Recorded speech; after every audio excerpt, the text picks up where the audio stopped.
as a full gearbox rebuild. So, before the rust spreads any further, Fuzz is getting to work, carefully peeling away the rotten body shell so he can get a better look at the condition of everything else underneath. So, I'm going to go in, detach everything that connects this area with the inside of the car. Things like the accelerator, clutch, gear linkages, etc. And then we'll see if we can get the subframe bolts out and drop it all down. And then, and only then, will we know if we can save it.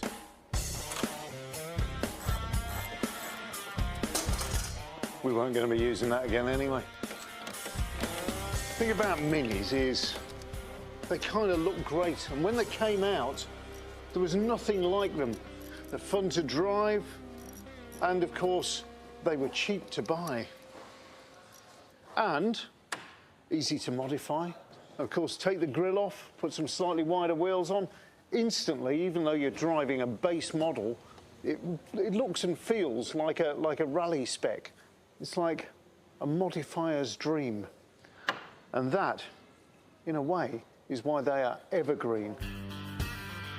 I'm having fun. I'm in the zone. Yes, Fuzz is taking full advantage of the Mini's unibody construction. Those detachable front and rear subframes let him strip the whole thing down quickly and see just how much of Donna's little car he can actually save. Hopefully, now we are free. Now this is the subframe here. This holds the engine and the gearbox and the transmission and the steering. This is absolutely horrible around here. Everything has got to be restored. This is a massive, full-on job. Make no mistake. Tim and Fuzz have faced some whopper-sized renovations before. But in a hilarious twist of fate, this 1987 Mini might just be the biggest yet. Well, it's time to take a look at this engine, because we've got to save this. And what I'm hoping is that it's not so badly worn and so poorly maintained that it's almost beyond the brink.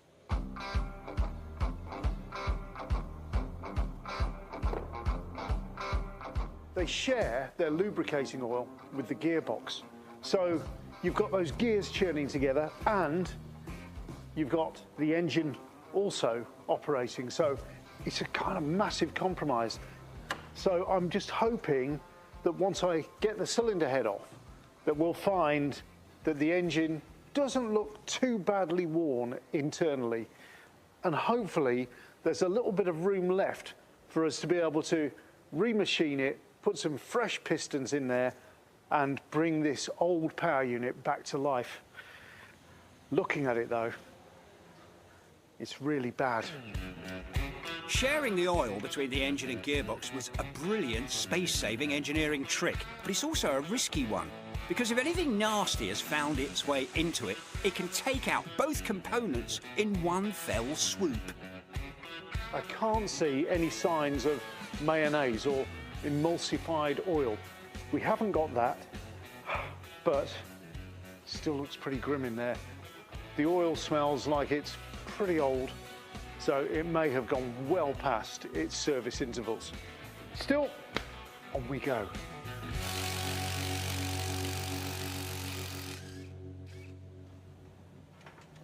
Now, what I can see is rust around number 3 combustion chamber. To me, that would indicate that perhaps we have the start of a leaking head gasket. That's a relatively simple fix for a man of Fuzz's talents. The real nightmare begins if the engine block is beyond saving. If they have to replace that, not only will they lose the heart of the car Donna's dad bought her, they'll have to find a way to refurbish her existing rust-ridden body shell. So we've got score marks in number 2 here. Now that means that either the engine has overheated, this piston has expanded, and it has rubbed against the cylinder wall.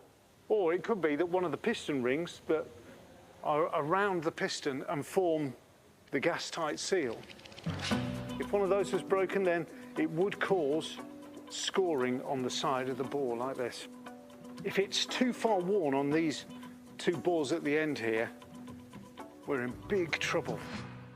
So, while the team dive into saving Donna's all-important original engine, Tim's headed out on a crucial research mission, accompanied by a genuine slice of Mini Cooper royalty. And if this guy can't change his opinion of these British icons, nothing will. So if you're wondering who this man is, you might recognise the surname because your grandfather was who? He was John Cooper, the guy that started the Mini Cooper, but before that won the Formula 1 World Championship twice. Yes, Tim's out for a drive with a Cooper in a Cooper. Because if this master plan to replace the body shell comes off, the boys are going to need a roadmap for how to turn a blank canvas into Donna's dream car. How did it happen? You've got Isaac Onis who designed this car. You've got your grandfather. How did the two meet? Well, they used to race together, and he told him about this little car he was designing that was in response to a fuel crisis, to an oil crisis, right, that was supposed to be economical, family, city car. Yep. But an unintended consequence of kind of the layout was how it handled. It handled really well because the wheels are on each corner, so yep, the balance was really good, yep, for a front-wheel drive car. And yeah, that's when Grandad had a go in one and thought, this is a good handling little car. Maybe it could be a race car.